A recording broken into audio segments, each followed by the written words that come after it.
Dear Future Carla, I am really excited to tell you guys that today is Wednesday, so that means we wear pink. So now that that random fact is out of the way, I am going to talk about three things today. One of them is what I'm grateful for, secondly is what I would like to share with you all, and thirdly is some food for thought. So the first thing, what am I grateful for today? Today, I am grateful for my dad. Now, I know a couple people out there are probably like, oh, that's so cheesy, you know? But my dad had me when he was 56. That meant that he became a dad to me really late in life. And ever since I was young, I was always saying, man, my dad's not going to be there when I'm an adult. Man, my dad's not going to survive past my high school graduation. Man, my dad is never going to see me graduate college. My dad is never going to be there when I get married. I need to find a substitute dad to walk me down the aisle. These are like all random thoughts that have gone through my mind at some point in my life, multiple times. And it's not that I've been wanting to kill off my father, but I acknowledged early on in life that I had an older parental figure than most, and the older you get, the more your body wants to rebel against you because it wants to retire. So, today I drove him to the airport because he likes to go to Florida and he's going to go meet up with his classmates that they usually do every year. And when I decided to record this video today, I wanted to talk about how grateful I feel that I can still say that I have a dad. And not only do I have a dad, but he was there during my high school graduation and my college graduation. He was there for me when I broke my hip, and he was there with me every step of the way when I was recovering from it. My dad is still practicing his career as a medical doctor, and he's still kicking pretty strong. We talk about the fact that he's late to every event that he goes to, and this we include his own funeral. But I'm really appreciative of my dad. He's a very interesting character. He's one of the people who, oddly enough, has really pushed me to follow what I love and to also think out of the box and be creative and always to ask questions. My dad is one of the most creative individuals that you probably ever met. He has stories for everything.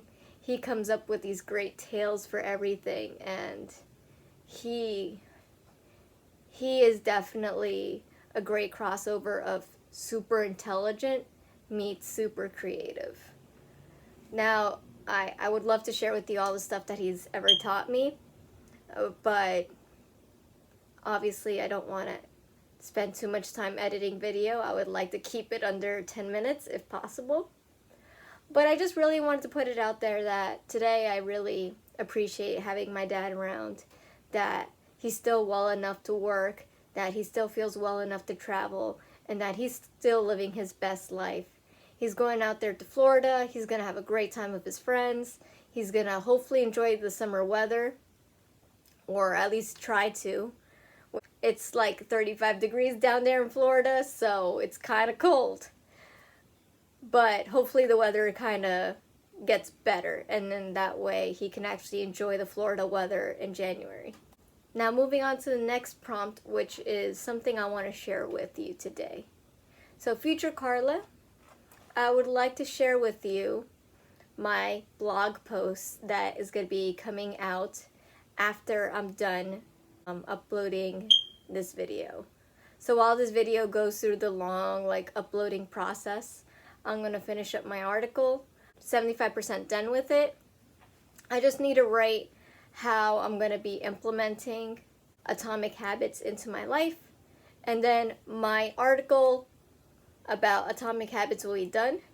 If you guys have watched the previous videos of Dear Future Carla, you probably heard me sprinkle Atomic Habits here and there.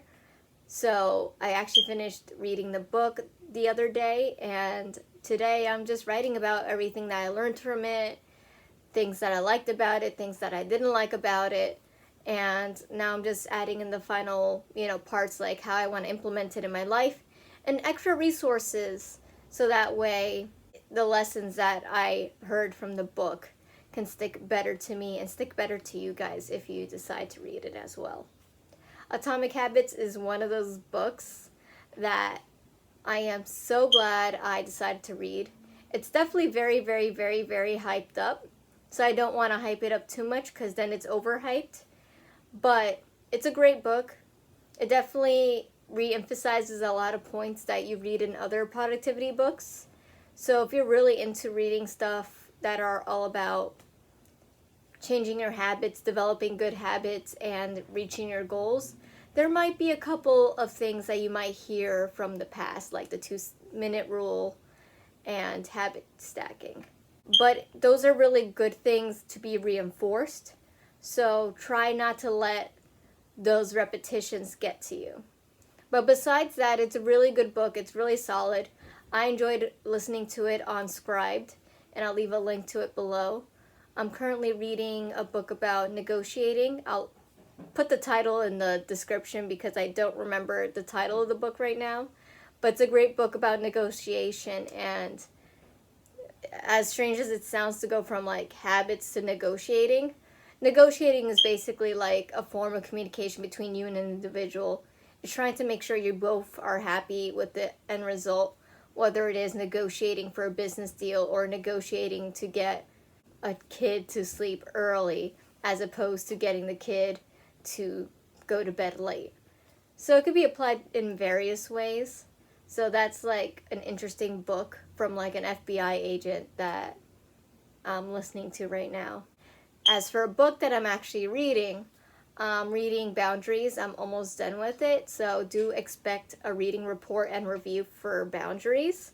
I want to write it after I have my book club session with the girls because I feel like a lot of the things that I want to implement from that book are going to come through conversation from the insights that they got versus the insights that I got.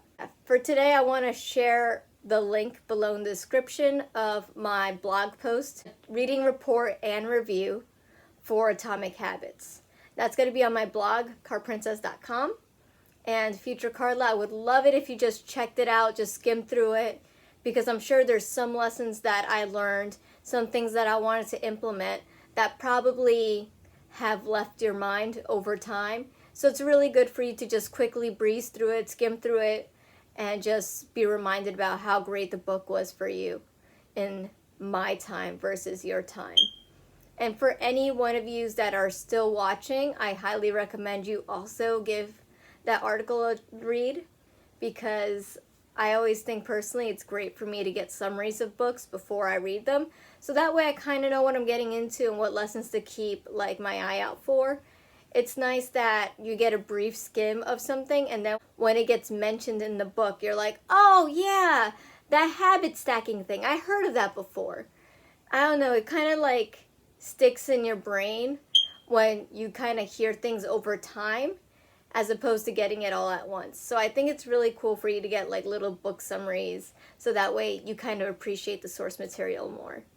And then for my last thing, my food for thought.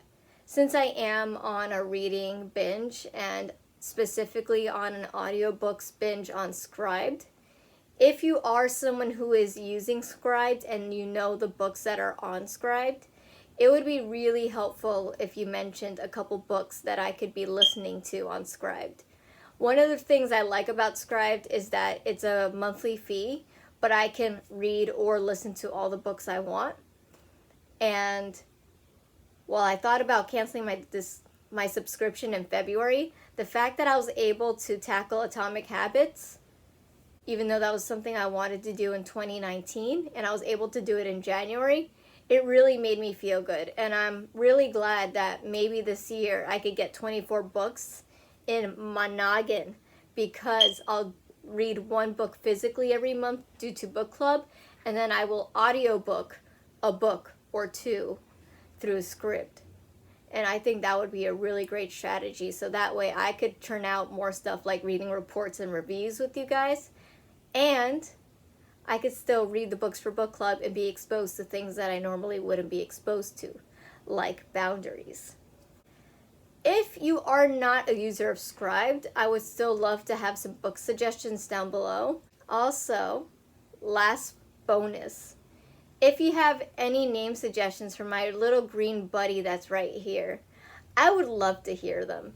Today I saw a video with this guy who named his red squirrel, and he was doing it by letting the squirrel pick its name.